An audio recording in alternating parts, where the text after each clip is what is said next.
Hey everyone, in this video we will see how to fix Sunbeam electric blanket blinking F1 error, full reset and controller troubleshooting guide. Fix 1 is reset the electric blanket. Turn the blanket off, then unplug it from the wall outlet.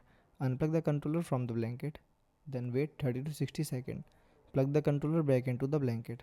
Plug the power cord into a wall outlet, then turn the blanket on and check if the F1 error is gone. Second one is check the controller connection. Unplug the blanket, then remove the controller from the blanket. Check the connectors for dirt or damage. Plug the controller back in firmly.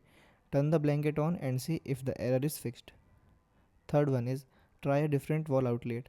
Unplug the blanket, then plug it into another wall outlet. Do not use an extension cord or power strip. Turn the blanket on and check for the F1 error. Fourth one is check the blanket for damage.